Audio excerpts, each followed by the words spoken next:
திமுகவின் சதிவலை. மக்களே சிக்கிவிடாதீர்கள். திமுகவை இறங்கி அடித்த எடப்பாடி. கிட்னி திருட்டு, தூய்மை பணியாளர் போராட்டம், செவிலியர் போராட்டம் என கடந்த 4.5 ஆண்டு திமுக ஆட்சியில் தமிழகமே அல்லல் பட்டு கொண்டிருக்கிறது என்று சொல்லும் அளவுக்கு மக்கள் பிரச்சினை தலைவிரித்து ஆடிக்கொண்டிருக்கிறது. இந்த நிலையில் செவிலியர் மற்றும் தூய்மை பணியாளர்களின் உரிமையை நிலைநாட்ட தொடர் போராட்டங்களில் ஈடுபட்டு வருகின்றவர்கள் மீது திமுக அரசு அடக்குமுறையை கையாண்டு வருவது பொதுமக்கள் மத்தியிலும் திமுகவுக்கு எதிராக கண்டன குரல் ஓங்கி ஒலிக்க தொடங்கியிருக்கிறது.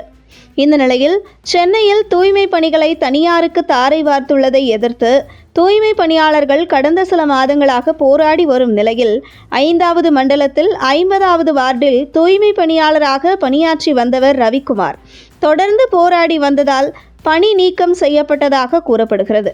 இதனால் கடுமையான பொருளாதார சிக்கலில் சிக்கிய அவர் கடும் மன உளைச்சலுக்கு உள்ளாகி தற்கொலை செய்து கொண்டதாக கூறப்படுகிறது.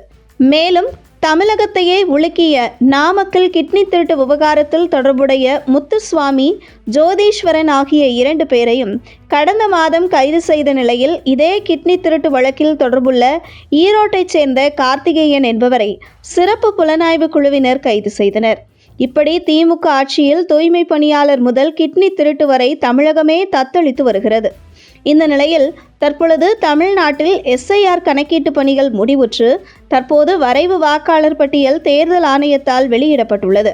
இதில் ஒவ்வொரு தொகுதியிலும் பல ஆயிரம் போலி வாக்காளர்கள் இருந்துள்ளது கண்டுபிடிக்கப்பட்டு நீக்கப்பட்டுள்ள சம்பவம் தமிழக மக்களை அதிர்ச்சிக்கு உள்ளாக்கியிருக்கிறது.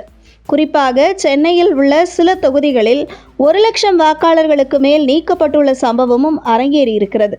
இப்படி தமிழகம் முழுவதும் சுமார் 90 லட்சத்திற்கும் மேற்பட்ட வாக்காளர்கள் நீக்கம் செய்யப்பட்டுள்ளது. இன்று வரை திமுக தொடர் வெற்றியின் மீது எதிர்க்கட்சிகளுக்கு சந்தேகம் எழுந்துள்ளது. இந்த நிலையில் இது குறித்து எதிர்க்கட்சி தலைவர் எடப்பாடி பழனிசாமி தெரிவிக்கையில், தமிழ்நாட்டில் SIR கணக்கீட்டு பணிகள் முடிவுற்று 90 லட்சத்திற்கும் மேற்பட்ட வாக்குகள் நீக்கப்பட்டுள்ளதாக செய்திகள் வருகின்றன. இவற்றில் பெரும்பாலான போலி வாக்குகள் நீக்கப்பட்டுள்ளது. அஇஅதிமுக ஆரம்பம் முதலே எதற்கு இந்த SIR தேவை என்று கூறிய காரணத்தை மெய்ப்பிக்கும் வகையில் உள்ளது. எந்த போலி வாக்குகளை வைத்து மக்களாட்சி விழுமியங்களை வளைத்து ஆட்சியை பிடிக்க திமுக நினைத்ததோ அந்த கனவு மண்ணோடு மண்ணாக போன ஆத்திரத்தில், பதற்றத்தில் பல்வேறு புலம்பல் நாடகங்களை அரங்கேற்ற தயாராகி வருகிறது என தெரிவித்துள்ள எடப்பாடி பழனிசாமி, பொம்மை முதல்வரும் அவர் தலைமையிலான திமுகவும் பல்வேறு கட்டுக்கதைகளை அவிழ்த்துவிட்டு தங்கள் வாக்கு பறிபோனது போல சித்தரிக்க பார்ப்பார்கள். அவர்களின் சதி வலையில் யாரும் விழ வேண்டாம் என தெரிவித்துள்ளவர், மேலும் ஜனநாயகத்தின் ஆகச்சிறந்த உரிமையான நம் வாக்குகள் உண்மையானதாக இருப்பதை உறுதி செய்ய நடைபெறும் இந்த சிறப்பு வாக்காளர் திருத்தத்தின் இறுதி வாக்காளர் பட்டியல் தமிழ்நாட்டின் உண்மையான வாக்காளர்கள் மட்டுமே இருக்கின்ற 2026 சட்டமன்ற தேர்தலில் உண்மையான மக்களாட்சிக்கு அடித்தளமிடும் பட்டியலாக அமைத்திடும் வகையில் பணியாற்றிடுவோம் என தெரிவித்துள்ளார் எடப்பாடி பழனிசாமி.